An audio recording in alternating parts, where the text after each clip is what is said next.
यहाँ पर first news है, adults to get third dose free at government centres for 75 days. तो centre ने ये अनाउंस किया है, जो प्रिकॉशनरी डोज है, बेसिकली जो कोविड की यहाँ पर थर्ड वैक्सीन डोज है, वो यहाँ पर फ्री में अवेल कराई जाएगी, जो भी यहाँ पर 18 साल से ऊपर की उम्र है जिनकी। लेकिन ये जो फ्री होगी, ये सिर्फ 75 दिनों के लिए फ्री होगी गवर्नमेंट सेंटर में।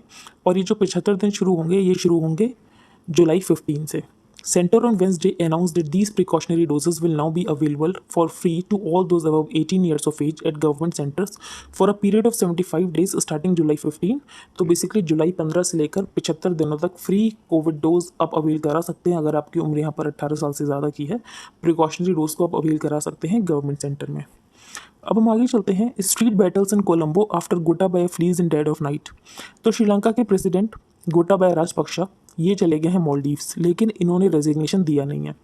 अब श्रीलंका के कॉन्स्टिट्यूशन में क्या है कि जैसे यहाँ पर जो यहाँ पर प्रेसिडेंट थे गोटाबाया राजपक्षा, उन्होंने अगर यहाँ पर रेजिग्नेशन नहीं दिया है और वो एब्सेंट हैं, तो उनकी एब्सेंस में जो प्राइम मिनिस्टर हैं वो यहाँ पर प्रेसिडेंट की रिस्पॉन्सिबिलिटी को निभाएंगे। तो made acting president by Gotabaya in his absence, Wickremesinghe said the committee has also been instructed to ensure. तो बेसिकली इन्होंने कमेटी बना दी है और वो कमेटी यहाँ पर प्रोटेस्ट को कैसे रोका जाए उसके बारे में सोचेगी। तो they have appointed a new committee comprising the chief of defence staff, try forces commanders and inspector general of police. ये इंपॉर्टेंट नहीं है, लेकिन श्रीलंका जो है, श्रीलंका की इकोनॉमिक क्राइसिस, पॉलिटिकल क्राइसिस में ये जो तब्दील हुई है, इसके क्या रीजन थे, श्रीलंका में इकोनॉमिक क्राइसिस क्यों आई, तो ये इंपॉर्टेंट हो जाता है क्योंकि श्रीलंका जो है हमारे नेबरहुड में है। तो श्रीलंका में अगर क्राइसिस आती है तो उसकी वजह से इंडिया में भी रेफ्यूजी प्रॉब्लम हो सकती है। फॉर एग्जांपल यहाँ पर 16 रेफ्यूजीज़ जो थे, जो तमिलनाडु में आ गए थे, तो रेफ्यूजी प्रॉब्लम इंडिया को फेस करनी पड़ सकती है अगर ये जो श्रीलंका की क्राइसिस है ये बहुत ज़्यादा लंबी हो जाती है। अब श्रीलंका में क्राइसिस क्यों आई, तो कुछ रीजंस हैं श्रीलंका में क्राइसिस आने के। फॉर एग्जाम्पल इनकी गवर्नमेंट की पॉलिसीज़, इनकी गवर्नमेंट ने बहुत ज़्यादा टैक्स कट किए, ऑर्गेनिक फार्मिंग को प्रमोट करने के लिए फर्टिलाइज़र के ऊपर बैन लगा दिया, चाइना ने अपनी डेटरप डिप्लोमेसी का यूज़ किया, इनका जो टूरिज्म है वो पूरी तरीके से ख़त्म हो गया था क्योंकि ईस्टर अटैक्स हो गए, तो उसके बाद यहाँ पर कोविड पैंडेमिक हो गया। इनकी जो बेसिकली सरकार थी वो बहुत ज़्यादा करप्ट थी, बहुत ज़्यादा नेपोटिज्म था इनकी सरकार में। अब इंडिया को क्यों वरी होना चाहिए, तो इंडिया को इसीलिए वरी होना चाहिए क्योंकि इसकी वजह से हो सकता है कि इंडिया में रेफ्यूजी क्राइसिस बढ़ जाए और श्रीलंका से जो रेफ्यूजीज़ हैं वो इंडिया में आने लग जाएँ। इंडिया के लिए अपॉर्चुनिटीज़ क्या हो सकती है, तो इंडिया के लिए अपॉर्चुनिटीज़ ऐसे हो सकती हैं, फॉर एग्जांपल यहाँ पर जो श्रीलंका है वो टी एक्सपोर्ट करता है। अब श्रीलंका जो है वो टी तो अभी एक्सपोर्ट कर नहीं पा रहा है, तो इंडिया जो है उस मार्केट को कैप्चर कर सकता है। तो यहाँ पर इंडिया के लिए अपॉर्चुनिटीज़ हो सकती हैं। अब ऐसी सिचुएशन में जो चाइना है वो श्रीलंका की हेल्प नहीं कर रहा है, लेकिन इंडिया जो है वो लगातार एड प्रोवाइड कर रहा है श्रीलंका को। तो ऐसे में बेसिकली जो श्रीलंका की गुड बुक्स है उसमें हम आ सकते हैं और श्रीलंका के साथ जो हमारा कोऑपरेशन है वो और ज़्यादा बढ़ सकता है। अब हम आगे चलते हैं CUET के एग्ज़ाम के बारे में। तो common university entrance test for undergraduate courses, तो ये टेस्ट इस साल से ही अनाउंस किया गया था और इस साल से ये टेस्ट होना स्टार्ट भी हो चुका है। अब इस टेस्ट के लिए ना बहुत सारी डेट्स हैं, बेसिकली एक डेट में नहीं होगा, बहुत सारी डेट्स हैं, 5-6 दिन ये टेस्ट कंडक्ट होगा। अब इसमें प्रॉब्लम क्या आएगी, जो स्टूडेंट्स यहाँ पर पहले अपीयर हुए हैं और जो स्टूडेंट्स यहाँ पर बाद में उसी टेस्ट के लिए अपीयर हो रहे हैं, तो पहले वाले स्टूडेंट को यहाँ पर कम टाइम मिला पढ़ाई करने का और दूसरे वाले स्टूडेंट को यहाँ पर थोड़ा ज़्यादा टाइम मिल गया। तो यहाँ पर जो जिन्होंने पहले एग्ज़ाम दिया, तो आप कह सकते हो कि वो यहाँ पर डिसएडवांटेज पोजीशन में है। तो ये जो उनकी डिसएडवांटेज पोजीशन है, इसको ठीक करने के लिए क्या किया जाएगा, तो इनका ये कहना है, जो NTA के डायरेक्टर हैं नेशनल टेस्टिंग एजेंसी के, उनका ये कहना है कि नॉर्मलाइजेशन किया जाएगा। तो normalisation will ensure level field. For example, consider a situation where 20,000 students are taking the economics paper on July 15 और दूसरा ग्रुप यहाँ पर August 8 को पेपर दे रहा है। अब पहला जो ग्रुप है वो थोड़ा डिसएडवांटेज पोजीशन में रहेगा क्योंकि उन स्टूडेंट्स को थोड़ा कम टाइम मिला है उसी एग्जाम को प्रिपेयर करने के लिए, जो कि यहाँ पर बाद में एग्जाम दे रहे हैं उनको यहाँ पर थोड़ा ज़्यादा टाइम मिला है। तो इस प्रॉब्लम को सॉल्व करने के लिए नॉर्मलाइजेशन किया जाएगा। अब हम आगे चलते हैं, बाकी फर्स्ट पेज पर कोई इंपॉर्टेंट न्यूज़ नहीं, आप देख सकते हैं। ऊबर वाली न्यूज़ हम बहुत बार डिस्कस कर चुके हैं, यहाँ पर कोई इंपॉर्टेंट न्यूज़ नहीं है। यहाँ पर CUET एग्जाम के बारे में ही है। तो CUET क्या है, सेंट्रल यूनिवर्सिटी एंट्रेंस टेस्ट, जो कि मैंडेटरी किया गया है for undergraduate admission to central universities. आगे चलते हैं, supreme court to consider plea against ED director tenure extension. तो ये हम न्यूज़ डिस्कस करेंगे। अब यूनियन गवर्नमेंट ने क्या किया है, जो इन्फोर्समेंट डायरेक्टरेट के डायरेक्टर हैं उनका जो टेन्योर है वो एक्सटेंड कर दिया है। अब ये केस पहले भी गया था कोर्ट में। तो पहले क्या किया था यहाँ पर गवर्नमेंट ने यहाँ पर एक्सटेंशन किया था, लेकिन 2 से 3 साल का एक्सटेंशन किया गया था। तो कोर्ट ने ये कहा था कि ये तो आपने एक्सटेंशन कर दिया, लेकिन इसके आगे और ज़्यादा एक्सटेंड मत करना। तो court had then refuse to interfere with the government decision to extend Mishra's tenure from 2 to 3 years, but had said no further extensions shall be granted beyond that day। तो सुप्रीम कोर्ट ने ये कहा था कि 3 साल तक तो आपने एक्सटेंड कर दिया, लेकिन इससे ज़्यादा आप आगे एक्सटेंशन मत करना। फिर सेंटर ने क्या किया, सेंटर एक ऑर्डिनेंस लेकर आया, और सेंटर ने ऑर्डिनेंस लाने के बाद सेंट्रल विजिलेंस कमीशन एक्ट को अमेंड किया और खुद को ये पावर दी कि जो ईडी का टेन्योर है वो 5 साल तक एक्सटेंड किया जा सकता है। तो सुप्रीम कोर्ट के कहने के बाद कि आप 3 साल से ऊपर एक्सटेंड मत करना, सेंटर एक ऑर्डिनेंस लेकर आया और सेंटर ने यहाँ पर सीवीसी एक्ट को अमेंड किया और खुद को ये पावर दी कि ईडी का जो टेन्योर है 5 साल तक एक्सटेंड किया जा सकता है। अब ये जो इसमें एक्ट है सीवीसी एक्ट, तो सीवीसी एक्ट में ये लिखा हुआ था that such officers shall hold office for not less than 2 years। तो यहाँ पर मिनिमम तो बताया गया है कि 2 साल, लेकिन यहाँ पर मैक्सिमम नहीं लिखा है कि 2 साल, 3 साल, 4 साल, 5 साल, लेकिन मिनिमम 2 years की बात की गई है। तो यहाँ पर कोर्ट का ये कहना था prescription of a minimum period of 2 years is to ensure कि डायरेक्टर ऑफ इन्फोर्समेंट का ट्रांसफर 2 साल से पहले तो नहीं किया जाएगा। तो there is no ambiguity in section 25D of the CVC act and the words not less than 2 years का मतलब ये है सिर्फ मिनिमम ऑफ 2 years, इसको आप मैक्सिमम नहीं कंसिडर कर सकते हो। फिर यहाँ पर एक बार एक्सटेंशन किया गया था, फिर कोर्ट ने ये कहा था आप इससे ज़्यादा एक्सटेंशन मत करना, लेकिन फिर यहाँ पर सेंटर एक अमेंडमेंट लेकर आता है और सीवीसी एक्ट में अमेंड किया जाता है ऑर्डिनेंस के थ्रू, और उसके बाद यहाँ पर सेंटर ने खुद को ये पावर दी कि ईडी का जो टेन्योर है वो यहाँ पर 5 साल तक एक्सटेंड किया जा सकता है। Petitioners rely on Apex Court ruling on Namaz till Court 1991 act not applicable.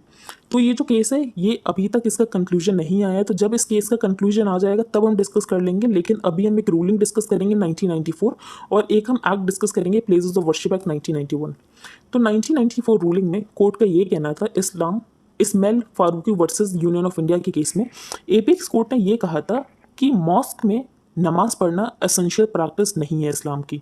तो apex court held that a mosque is not an essential part of the practice of the religion of Islam, और नमाज को कहीं भी offer किया जाता है। तो बेसिकली नमाज मॉस्क में जाकर पढ़ना एसेंशियल प्रैक्टिस नहीं है, ये कहा गया था 1994 की रूलिंग में।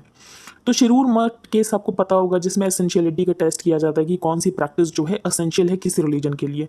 तो इसमें यह कहा गया था कि नमाज को मॉस्क में जाकर ऑफर करना एसेंशियल प्रैक्टिस नहीं है इस्लाम की।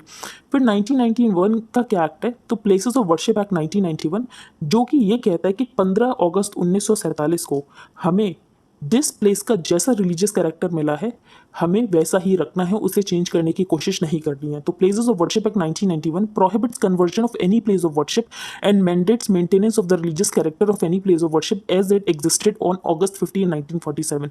तो 15 अगस्त 1947 को जिस प्लेस ऑफ वर्शिप का रिलीजियस कैरेक्टर जैसा है उसे वैसा ही रखना है, उसे चेंज नहीं करना है। लेकिन इसमें जो राम जन्मभूमि वाला केस था वो इसे बाहर रखा गया है क्योंकि उस समय उसका डिस्प्यूट जो था वो कोर्ट में था। तो ये प्लेसेस ऑफ वर्शिप एक्ट 1991 और ये 1994 की रूलिंग। अब हम आगे चलते हैं, ये इंपॉर्टेंट नहीं है, हम डिस्कस नहीं करेंगे। द कोर्ट्स पॉलिटिक्स ये हम डिस्कस करेंगे।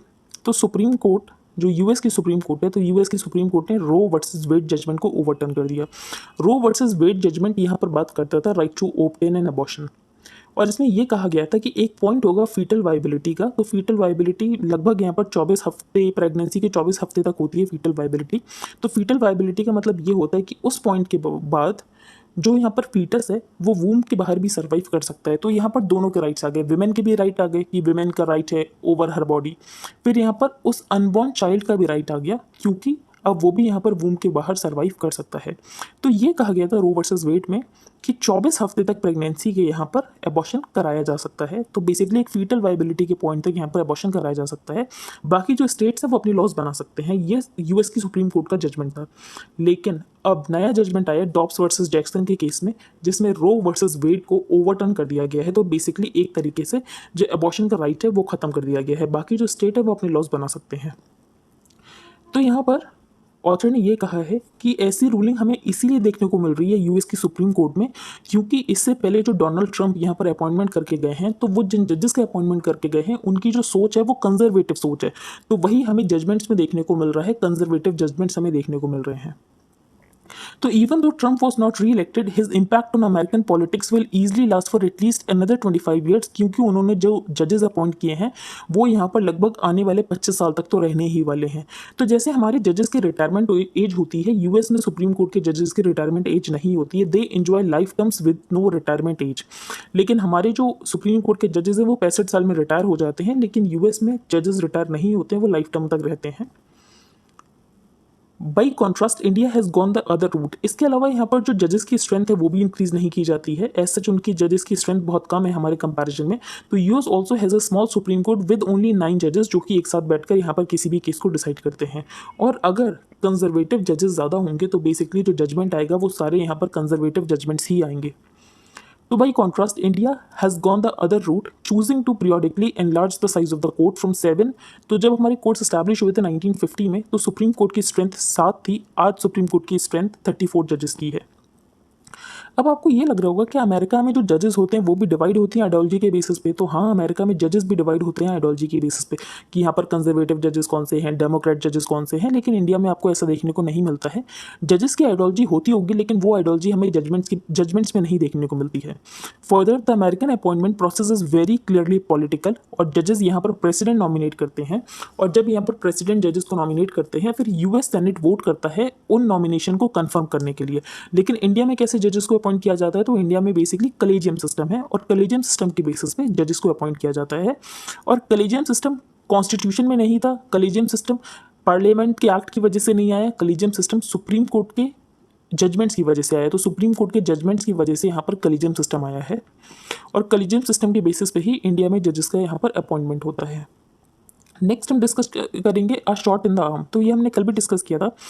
तो इंडिया ने बेसिकली सर्वाइकल कैंसर की होम ग्रोन वैक्सीन बना ली। तो सर्विकल कैंसर की होम ग्रोन वैक्सीन बना ली है, और सर्विकल कैंसर से एक साल में लगभग 60,000 महिलाओं की डेथ हो जाती है। The drugs controller general of India granted market authorisation to the Pune based serum institute. तो ये सीरम इंस्टीट्यूट ने इस वैक्सीन को बनाया है, और ये कंट्री की पहली इंडिजीनियसली डेवलप्ड वैक्सीन है जिसका कि नाम है सर्वावैक, और ये काम करेगी against the HPV virus. HPV human papilloma virus. Human papilloma virus is responsible for more than 95% of cervical cancer cases. अब ये जो एचपीवी है ये कॉमन पैथोजन है, इसमें से बहुत कम ही ऐसे स्ट्रेन होते हैं एचपीवी जिसकी वजह से कैंसर होता है, लेकिन ये ऐसा कैंसर है सर्विकल कैंसर जो कि पूरी तरीके से प्रिवेंटेबल है, इसे रोका जा सकता है अगर वैक्सीन दे दी जाए, और दूसरी बात अगर टाइम टू टाइम स्क्रीनिंग होती रहे। तो अगर ये दोनों स्टेप्स किए जाएँ तो इस कैंसर से बचा जा सकता है। Health ministries guidelines recommend cervical cancer screening every 5 years for women above 30, लेकिन उसके बाद भी स्क्रीनिंग नहीं होती महिलाओं की हर 5-5 साल में, तो जिसकी वजह से सर्विकल कैंसर की वजह से इतनी महिलाओं की जान जाती है। अगर हम देखें तो होम ग्रोन वैक्सीन से पहले भी वैक्सीन है सर्विकल कैंसर की, फॉर एग्जांपल मर्क की यहाँ पर वैक्सीन है, ग्लैक्सोस्मिथक्लाइन की वैक्सीन है, लेकिन इनकी जो एक डोज की कॉस्ट है वो बेसिकली 2800 से लेकर 3000 रुपये की होती है। तो हाई कॉस्ट ऑफ वैक्सीन है, लेकिन अब होम ग्रोन वैक्सीन बन गई है तो जो हाई कॉस्ट है वो यहाँ पर थोड़ी कम हो सकती है, और सर्विकल कैंसर जो है उसको पूरी तरीके से प्रिवेंट किया जा सकता है। नेक्स्ट हम डिस्कस करेंगे कलर ब्लाइंड इन लंदन। ये आर्टिकल इंटरेस्टिंग है। तो यूके में क्या है, बोरिस जॉनसन ने रिटायरमेंट दे दिया, सॉरी रेजिग्नेशन दे दिया कि बोरिस जॉनसन है वो यहाँ पर अब प्राइम मिनिस्टर नहीं रहेंगे यूके के, कोई नया प्राइम मिनिस्टर रहेगा। अभी वो आपको प्राइम मिनिस्टर देख रहे होंगे क्योंकि वो अभी केयर टेकर प्राइम मिनिस्टर है। तो अब रेस में देखें कि कौन कौन यहाँ पर प्राइम मिनिस्टर बन सकता है यूएस में। तो सबसे पहला नाम आता है ऋषि सुनक का, जो कि इंडियन ओरिजिन के व्यक्ति हैं। फिर इसके अलावा और भी यहाँ पर बहुत सारे कंटेंडर्स हैं। तो पहले Rishi Sunak whose parents immigrated from East Africa and are of Indian origin. फिर उसके बाद यहाँ पर और भी लोग आते हैं, और ये सब हमें देखने को मिलते हैं जो कि जिनका जन्म यहाँ पर यूके में नहीं हुआ है। तो what is truly remarkable about the ongoing Tory party leadership contest, however, is how little comment there has been on the skin color of the slate। तो यहाँ पर आप देखो तो उनमें जो आसपास यहाँ पर जो मीडिया बात कर रहा है वो ये बात नहीं कर रहा है कि ये जो है ये तो इमिग्रेंट है, ये तो यहाँ पर यूके का सिटीजन नहीं है, इसको कैसे बना सकते हैं प्राइम मिनिस्टर।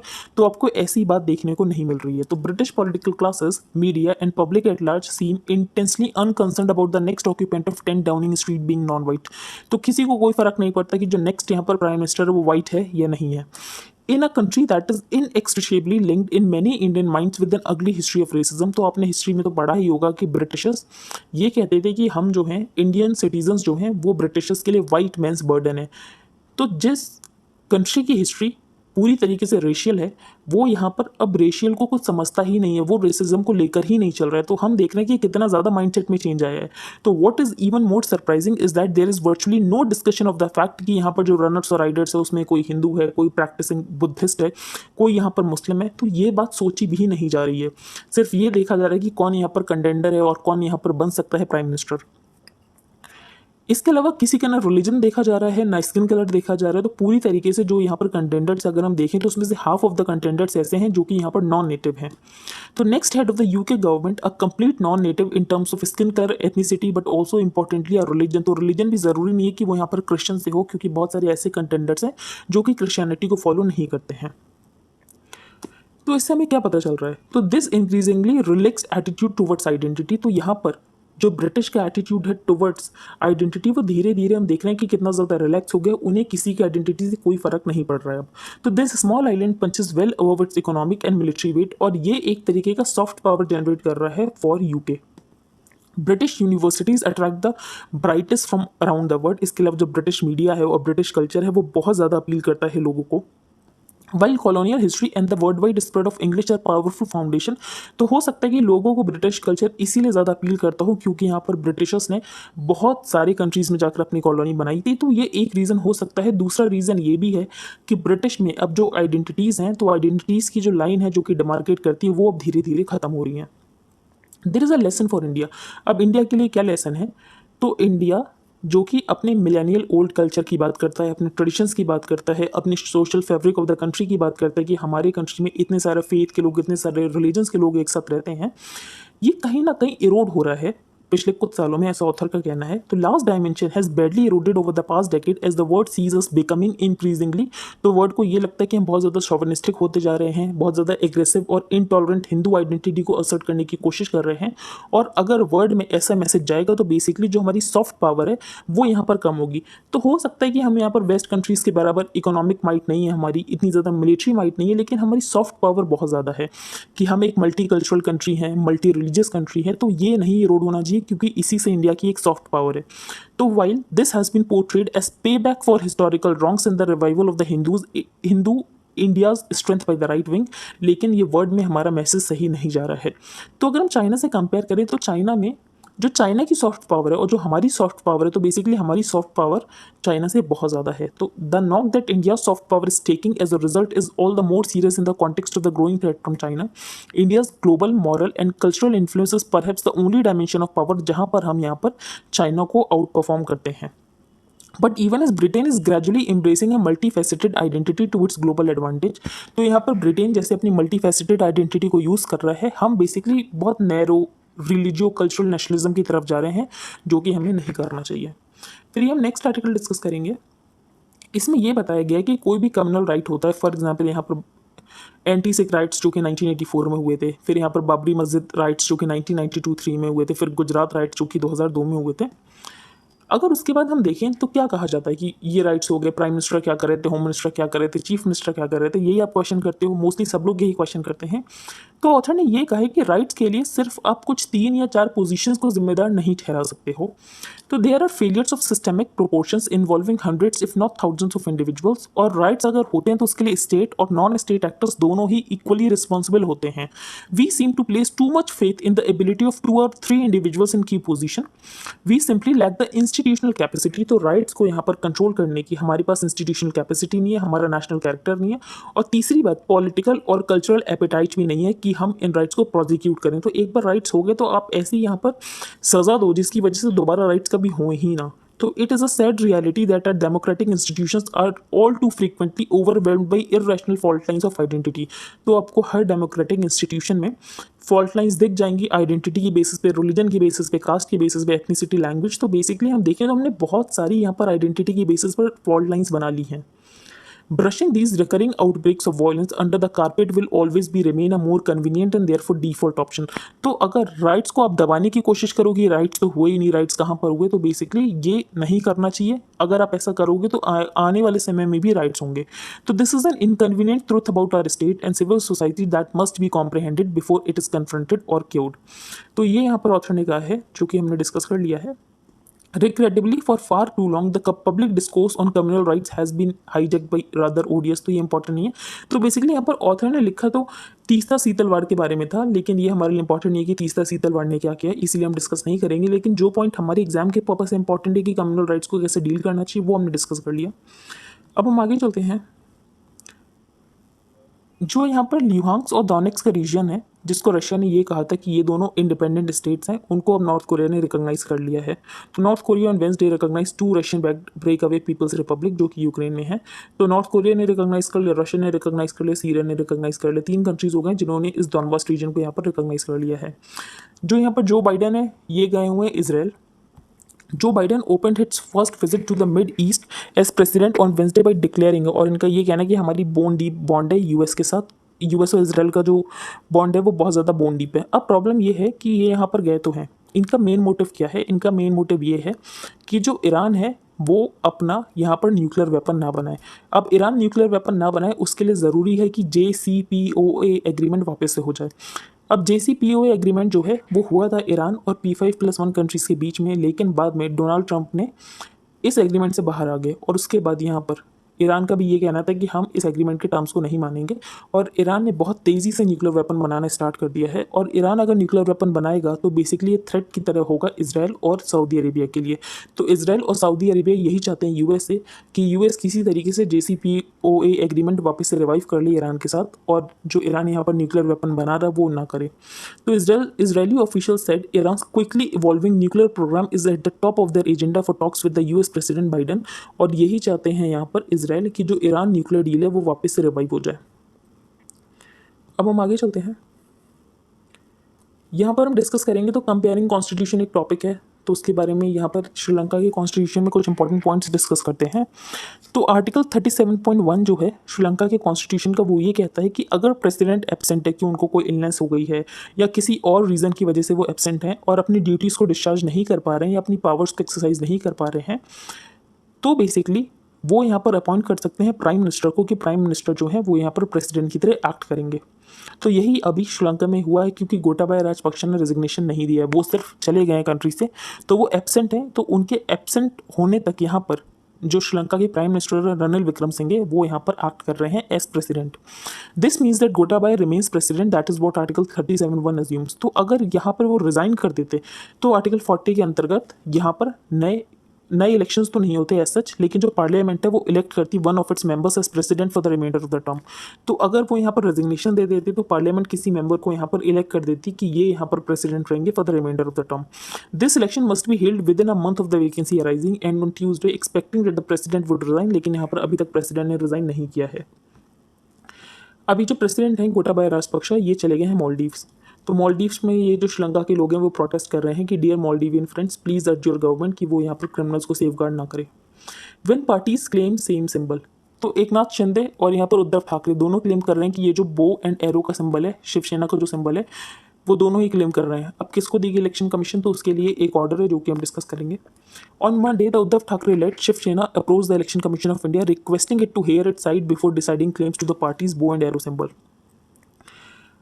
अब इसके लिए एक ऑर्डर है, para 15 of the symbol order 1968, जो कि ये कहता है कि जब इलेक्शन कमीशन सेटिस्फाइड है कि कौन से राइवल ग्रुप जो है यहाँ पर ओरिजिनल पार्टी को रिप्रेजेंट करता है, अब ओरिजिनल पार्टी को रिप्रेजेंट करता है वो यहाँ पर इलेक्शन कमीशन डिसाइड करेगी।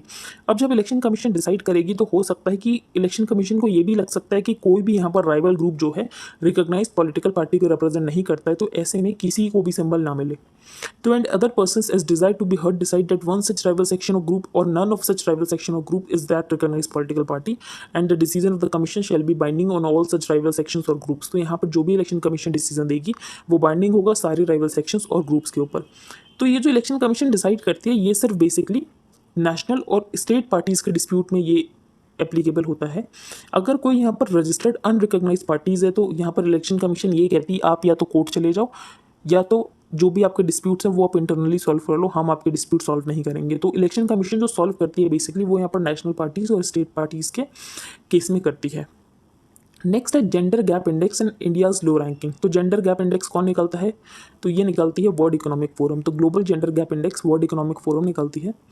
पैरामीटर्स देख लेते हैं, political empowerment, economic participation and opportunity, educational attainment and health and survival. हमारी जो रैंक है वो 135th है, लास्ट ईयर 140 थी। पॉलिटिकल एम्पावरमेंट में हमारी जो रैंक है वो 48 हो गई है। बेसिकली हर जगह हमारी रैंक इंप्रूव हुई है।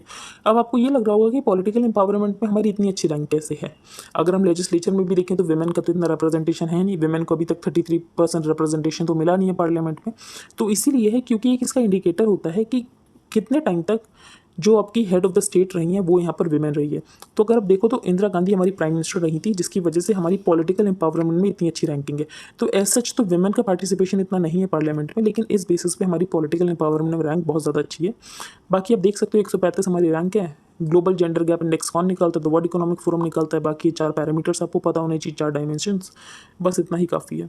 नेक्स्ट है what India's first HPV vaccine. तो ये हम 2 दिन से डिस्कस करें HPV vaccine. Serum institute of India ने बनाई है। Drug controller general of India ने अप्रूवल दे दिया है मार्केट ऑथराइजेशन के लिए। सर्वोवैक इसका नाम है। पहली इंडिया की home grown quadrivalent human papilloma virus vaccine है, और जो कि विमेन को प्रिवेंट करेगी against cervical cancer. Cervical cancer common sexually transmitted infection है, और cervical cancer second most common cancer type है, जिसकी वजह से यहाँ पर विमेन की डेथ होती है, और लगभग एक साल में 60,000 महिलाओं की जान चली जाती है। हर 8 मिनट में एक महिला की जान जाती है सर्विकल कैंसर की वजह से। 2 वैक्सीन को पहले से यहाँ पर ग्लोबली लाइसेंस मिल चुका है। एक यहाँ पर है गार्डासिल जो कि यहाँ पर मर्क ने बनाई है, और दूसरी है सर्वारिक्स जो कि यहाँ पर ग्लैक्सोस्मिथक्लाइन ने बनाई है। लेकिन ये दोनों वैक्सीन बहुत ज़्यादा महंगी है। लेकिन हो सकता है कि ये जो HPV वैक्सीन है ये थोड़ी सस्ती हो, और ये अगर सस्ती होगी तो उसको यहाँ पर इंक्लूड किया जाना चाहिए नेशनल इम्यूनाइजेशन प्रोग्राम में। New IT act looks to rein in deliberate misinformation. अब यहाँ पर नया IT एक्ट लेकर आया जाएगा, क्योंकि जो अभी IT एक्ट है वो 2000 का है, तो 22 साल हो गए हैं, तो अब नया एक्ट लाने की भी ज़रूरत है।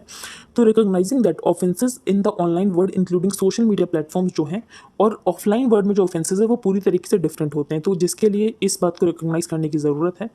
और अभी जो नया एक्ट लेकर आया जाएगा, जिसको यहाँ पर डिजिटल इंडिया एक्ट कहा जा रहा है, इसमें डॉक्सिंग को इंक्लूड किया जाएगा और डेलिब्रेट मिस इन्फॉर्मेशन को भी इंक्लूड किया जाएगा। तो डॉक्सिंग का क्या मतलब होता है? तो doxxing is essentially an attempt by a person to publish private और आइडेंटिफाइंग इन्फॉर्मेशन। तो किसी मेलिशियस इंटेंट के साथ किसी इंसान की आप इन्फॉर्मेशन इंटरनेट के ऊपर पब्लिश कर दो, और जिससे उसकी जो इन्फॉर्मेशन हो या उसकी जो यहाँ पर आइडेंटिटी हो वो किसी को पता चल जाए, और वो यहाँ पर वल्नरेबल हो जाए टू सच अटैक्स।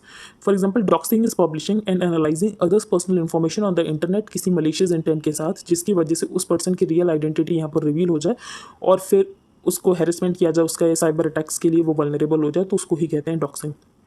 तो यहाँ पर ये कहा गया है कि मिस इन्फॉर्मेशन जो है, मिस इन्फॉर्मेशन को इंक्लूड किया जाएगा इस एक्ट में, कि मिस इन्फॉर्मेशन को एक तरीके का ऑफेंस बनाया जाएगा। अभी मिस इन्फॉर्मेशन से डील करने के लिए हमारे पास कोई ऐसा एक्ट है नहीं। जो IPC है वो मिस इन्फॉर्मेशन को डील करता है डिफेमेशन के लेंस से देख कर। लेकिन डिफेमेशन और मिस इन्फॉर्मेशन किसी के बारे में फैलाना, ये दोनों बहुत अलग अलग चीज़ें हैं। तो जिसके लिए मिस इन्फॉर्मेशन भी इस एक्ट में इंक्लूड किया जाएगा, डॉक्सिंग इंक्लूड किया जाएगा, डेलिब्रेट किसी के बारे में मिस इन्फॉर्मेशन फैलाई जा रही तो उसको इंक्लूड किया जाएगा। अभी करंट जो IT एक्ट है उसके जो ऑफेंसेस हैं वो बेसिकली ऑफलाइन वर्ड से उसके ऑफेंसेस इंक्लूड किए गए हैं। फॉर एग्जांपल यहाँ पर किसी की प्राइवेट पिक्चर्स यहाँ पर पब्लिश की जा रही है बिना उसके कंसेंट के, या कोई पोर्नोग्राफिक कंटेंट यहाँ पर पोस्ट किया जा रहा है, child sexual abuse material post किया जा रहा है, तो इनके लिए ऑफेंस है। लेकिन अभी बहुत सारी चीज़ें ऐसी हैं जो कि ऑफेंस की तरह इंक्लूड नहीं की गई हैं, लेकिन बेसिकली अब इंक्लूड की जाएंगी, क्योंकि अब नया एक्ट आएगा जिसका कि नाम होगा डिजिटल इंडिया एक्ट। एक बार हम स्टार्टिंग से रिवाइज कर लेते हैं। तो फर्स्ट पेज पर हमने क्या डिस्कस किया, ये फर्स्ट न्यूज़ तो आपके लिए ऐसे इंपॉर्टेंट हो सकती है कि अगर आपको वैक्सीन लगवानी है तो आप फ्री में लगवा सकते हो गवर्नमेंट सेंटर में 75 दिनों तक, जुलाई 15 से। फिर यहाँ पर कंपेयरिंग कॉन्स्टिट्यूशन में हमने क्या देखा कि श्रीलंका में इनके प्रेसिडेंट ने रिज़ाइन नहीं किया है। तो प्रेसिडेंट ने रिज़ाइन नहीं किया है तो उसके बाद इनके जो एक्टिंग प्रेसिडेंट बन जाते हैं वो बन जाते हैं प्राइम मिनिस्टर। फिर यहाँ पर नॉर्मलाइजेशन इंश्योर क्यों किया जाएगा, क्योंकि कुछ के एग्जाम पहले हो जा रहे हैं, कुछ के एग्जाम बाद में हो जा रहे हैं, तो जिनके पहले हो रहे हैं वो यहाँ पर डिसएडवांटेज पोजीशन में है। तो ऐसी कुछ प्रॉब्लम को सॉल्व करने के लिए ये सब किया जाता है। फॉर एग्जांपल नॉर्मलाइजेशन JEE के मार्क्स में भी जैसे नॉर्मलाइजेशन किया जाता है वो इसीलिए किया जाता है। अब हम आगे चलते हैं। फिर यहाँ पर हमने डिस्कस किया कि ED के डायरेक्टर का टेन्योर एक्सटेंशन किया जा रहा है। तो इससे पहले भी सरकार ने एक बार एक्सटेंशन किया था, तो कोर्ट ने ये कहा था कि आपने 2 से 3 साल का एक्सटेंशन तो कर दिया, लेकिन इससे ज़्यादा मत करना। फिर इसके बाद जो गवर्नमेंट है वो एक ऑर्डिनेंस लेकर आई, और उस ऑर्डिनेंस के बाद यहाँ पर गवर्नमेंट ने सेंट्रल विजिलेंस एक्ट को अमेंड कर दिया और खुद को एक पावर दे दी कि जो ED के डायरेक्टर का टेन्योर है वो 5 साल तक एक्सटेंड किया जा सकता है। फिर यहाँ पर हमने 1991 का एक्ट डिस्कस किया, प्लेसेस ऑफ वर्शिप एक्ट, जो कि ये कहता है कि 15 अगस्त 1947 को हमें जिस प्लेस ऑफ वर्शिप का जैसा रिलीजियस कैरेक्टर मिला है उसको वैसा ही रखा जाएगा, उसको चेंज नहीं किया जाएगा। फिर 1994 की रूलिंग में ये कहा गया था Ismail Faruqui versus union of India के केस में एपेक्स कोर्ट ने, सुप्रीम कोर्ट ने ये कहा था कि नमाज मॉस्क में ऑफर करना ये इस्लाम की रिलीजियस प्रैक्टिस नहीं है, असेंशियल रिलीजियस प्रैक्टिस नहीं है। यहाँ पर एक लोकेशन है अल मुक्सेल बीच, ये कहाँ पर है? तो ये ओमान में है। अब हम आगे चलते हैं। ये हमने रो वर्सेस वेड का जजमेंट डिस्कस किया। तो रो वर्सेस वेड में ये कहा गया था कि फीटल वाइबिलिटी के पॉइंट तक एबॉर्शन कराया जा सकता है। फीटल वाइबिलिटी का वो पॉइंट होता है जहाँ पर जो फीटस होता है वो वूम के बाहर भी सर्वाइव कर सकता है उस पॉइंट के बाद। तो बेसिकली यहाँ पर दोनों के राइट्स आ जाते हैं, फीटस का भी राइट आ जाता है और विमेन का भी राइट आ जाता है। लेकिन इस जजमेंट को ओवरटर्न कर दिया गया। अब इस जजमेंट को क्यों ओवरटर्न किया गया? क्योंकि जो यूएस की सुप्रीम कोर्ट में यहाँ पर जजेस हैं वो कंजर्वेटिव माइंडसेट के हैं, और वो कंजर्वेटिव माइंडसेट के इसीलिए हैं क्योंकि डोनाल्ड ट्रंप ने अपनी आइडियोलॉजी के बेसिस पर यहाँ पर जजेस को अपॉइंट किया था। तो ये यहाँ पर बताया गया है और ऑथर ने ये बताया गया है कि जैसे हमें ये आइडियोलॉजिकल ट्यूनिंग यूएस में देखने को मिलती है वो इंडिया में नहीं देखने को मिलती है, क्योंकि इंडिया में जो जजेस होते हैं वो कलीजियम से अपॉइंट होते हैं और एक टर्म के बाद रिटायरमेंट हो जाता है, जिसकी वजह से हमें फॉर लॉन्ग टर्म ऐसी कोई आइडियोलॉजिकल नहीं देखने को मिलता है। फिर यहाँ पर नेक्स्ट हमने डिस्कस किया a shot in the arm, जो कि सर्वावैक वैक्सीन के बारे में है, जो कि यहाँ पर सीरम इंस्टीट्यूट ऑफ इंडिया ने बनाई है। किसके लिए? तो सर्वाइकल कैंसर के लिए है। फिर कलर ब्लाइंड इन लंदन, तो यहाँ पर ये बताया गया है कि यूके की सॉफ्ट पावर बहुत ज़्यादा इंक्रीज हो गई, क्योंकि यूके में बोरिस जॉनसन ने यहाँ पर अपना रेजिग्नेशन दिया है और उसके बाद यहाँ पर जो कंटेंडर है for the prime minister post, तो उसमें बहुत सारे ऐसे हैं, एक इंडियन ओरिजिन के हैं, इसके अलावा यहाँ पर कुछ बुद्धिस्ट हैं, कुछ मुस्लिम हैं। तो इससे ये पता चल रहा है कि यहाँ पर जो यूके है वो मल्टी फेस्टेड आइडेंटिटी को यूज़ कर रहा है सॉफ्ट पावर की तरह। तो हमें भी वो करने की ज़रूरत है, लेकिन जो इंडिया है वो बहुत ज़्यादा नैरो रिलीजन की तरफ जा रहा है और हिंदुत्व आइडेंटिटी को बहुत ज़्यादा यहाँ पर असर्ट करने की कोशिश कर रहा है, जो कि नहीं करनी चाहिए, क्योंकि यही हमारी सॉफ्ट पावर है। फिर यहाँ पर हमने डिस्कस किया था कि जो बाइडेन गए हैं, कहाँ पर गए हैं? इसराइल में, और इनका ये कहना है कि हमारे बहुत अच्छे रिलेशन है इसराइल के साथ। बाकी यहाँ पर जो ईरान की न्यूक्लियर डील है उसको रिवाइव करने की बात की जाएगी। ये हमने डिस्कस कर लिया। अगर दोनों पार्टी सेम सिंबल को क्लेम करें तो यहाँ पर इलेक्शन कमीशन जो है डिसाइड कर सकती है कि किसका सिंबल है, और इलेक्शन कमीशन का जो भी यहाँ पर डिसीजन होगा वो दोनों ही पार्टीज़ के ऊपर यहाँ पर बाइंडिंग होगा, जो भी दोनों यहाँ पर राइवल फैक्शंस हैं। जेंडर गैप इंडेक्स जो कि वर्ल्ड इकोनॉमिक फोरम निकालता है, इंडिया की रैंक है ये 135th। कौन कौन से डायमेंशन है? तो political empowerment, economic participation and opportunity, educational attainment and health and survival.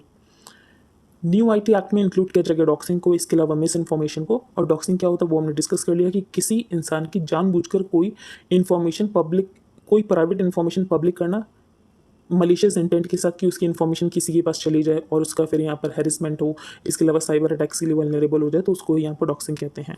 I hope आपको आज का न्यूज़पेपर समझ आ गया हो। If you like the video then please like share and subscribe. Thank you and have a nice day.